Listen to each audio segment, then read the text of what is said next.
হাঁটি হাঁটি পা পা করে ১৪ বছরে চিত্রকলার প্রতিষ্ঠান জলের ধারা ফাইন আর্টস এই উপলক্ষে রাজধানীর গ্যালারি ইলিউশনসে আয়োজন করা হয়েছে চিত্রমেলার। মেলায় নবীন প্রবীণ ৯০ জন শিল্পীর চিত্রকর্ম স্থান পেয়েছে। প্রতিষ্ঠাবার্ষিকী উপলক্ষে এই চিত্রমেলা চলবে ১২ অক্টোবর পর্যন্ত।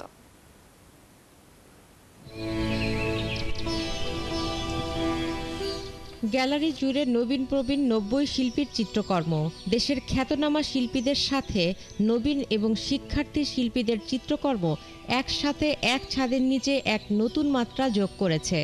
যারা চারুকলায় পড়তে পারে নাই কিংবা আসতে পারে নাই, সময় পায় নাই, যারা ছবি আঁকতে আগ্রহ, তাদের জন্য খুবই ভালো একটা দিক এবং সোহাগ পারভেজ সেইভাবেই তাদেরকে খুব দরদ দিয়ে সে শিখায় এবং আমার মনে হয় না যে তারা, আমি যে ছবিগুলো দেখলে মনে হয় তারা চারুকলারই ছাত্র।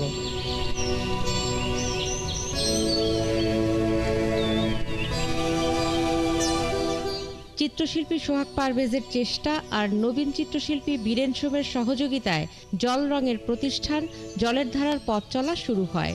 নানা চড়াই উতরাই পেরিয়ে ২০২৪ সালে ১৪ বছর পার করছে এই প্রতিষ্ঠানটি। এখান থেকেই তৈরি হয়েছে বহু সুনামধন্য চিত্রশিল্পী, যারা এখন দেশে বিদেশে পরিচিত। এই ১৪ বছরে আমাদের প্রাপ্তি অনেক, আমি মনে করি, কারণ আমাদের প্রাপ্তিটা এবং সাফল্যতা সেটাই যে একজন আমাদের ছাত্র বা উদীয়মান, সে ভালো ছবি আঁকতে পারে, সে ভালো ড্রয়িং করতে পারে, সে ভালো স্কেচ করতে পারে, সে ভালো ওয়াটার কালার করতে পারে।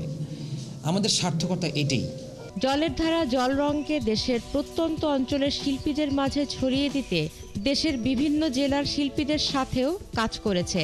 চিত্রশিল্পী সোহাগ পারভেজের মতে জলের ধারা শুধু জল রঙের ছবি আঁকার প্রতিষ্ঠান নয়, এটি একটি আন্দোলন। আমাদের একটা আন্দোলন ছিল, শিল্পী বীরেন সোম এবং আমি। আন্দোলনটা এটা যে জল রঙের একটা উত্থান ঘটুক বাংলাদেশে। আমরা সেই ২০১০ সাল থেকে আমরা শুরু করি জল রং নিয়ে।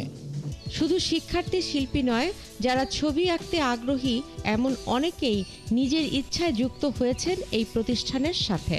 খুব আনন্দ লাগছে আমি যে থাকতে পারছি এখানে, আমি যে আমার কাজ আছে এবং সবাই প্রশংসা করছে আমার কাজের, একটা অনুভূতি হচ্ছে যে হ্যাঁ, আমি একটা জায়গায় উত্তরণ আমার হয়েছে।